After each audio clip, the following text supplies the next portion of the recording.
Seorang pria membuka penutup itu. Teleskop bersama dengan senapan mesin berat muncul di depan mata. Kemudian pria itu mengambil dua peluru beracun yang menembus armor dan memasukkannya ke dalam senapan. Peluru itu tidak hanya mudah menembus apapun.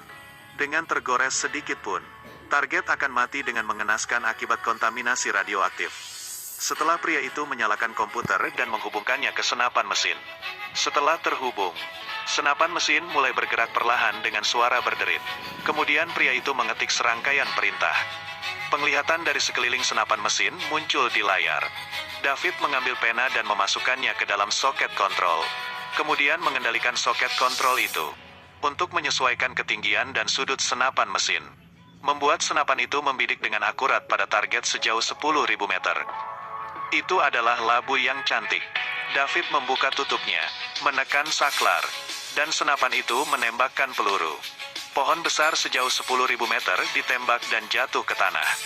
David memikirkan jika senapan mesin yang tingkatkan menjadi sangat kuat, memiliki perbedaan akurasi dengan selisih sekitar 3 cm.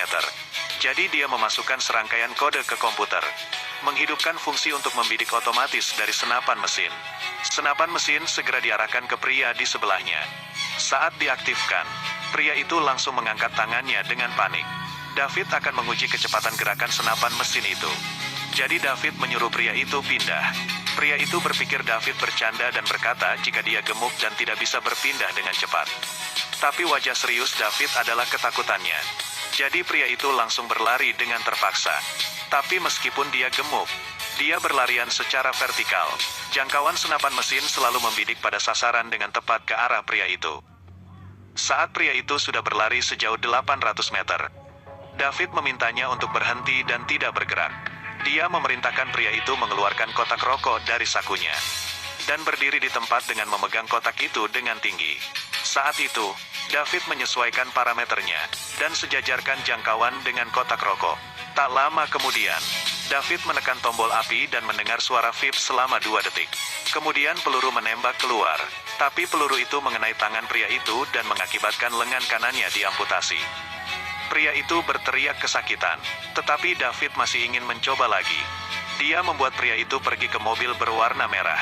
Saat pria itu sampai di mobil, David segera menekan tombol itu dan akhirnya peluru itu ditembakkan kembali. Senapan mesin berat menembak lebih dari 1.200 peluru, langsung menembak ke arah mobil itu. Pria itu pun menjadi sasarannya. Setelah ledakan itu, David berpikir jika sasaran berikutnya adalah istri presiden. Jadi dia meletakkan senapan mesin itu di dalam mobil. Menunggu hari ketika istri presiden datang untuk memberikan pidato. David berpura-pura menjadi polisi dan pergi ke tempat istri presiden itu berpidato. Ketika wanita itu memberikan pidato, dia mengeluarkan komputer dari tas, menghubungkan komputer dengan telepon. Kemudian hubungi nomor yang akan menghubungkan dengan senapan mesin di dalam mobil. Semuanya telah siap. Memasukkan pena ke soket kontrol. Tekan kontrol pintu. Jendela mobil perlahan diturunkan. Dia memasukkan koordinat sehingga senapan mesin itu otomatis membidik ke arah posisi wanita itu. Saat membuka tutupnya dan bersiap untuk menekan tombolnya, hanya ledakan yang terdengar, membidik pada jendela mobil dan menembak beberapa kali ke arah mobil itu. Ternyata agen jarak jauh itu menemukan laras senjata di dalam mobil.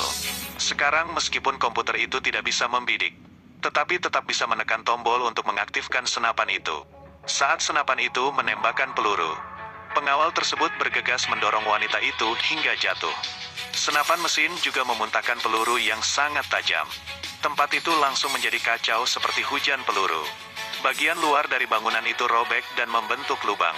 Saat ini, pasukan khusus yang berada di atap meledakkan tangki bensin mobil dengan sekali tembak. Selanjutnya dia membidik setetes bensin yang bocor di tanah dan menembaknya. Mobil itu langsung meledak menjadi beberapa bagian. David menyadari jika dirinya tidak berhasil. Jadi dia segera pergi dan melepas pakaian polisinya. Dengan tenang dia berjalan menuju stasiun kereta bawah tanah untuk melarikan diri.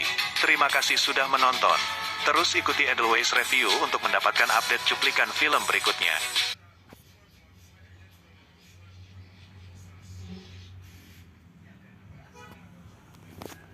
Ibu setengah manusia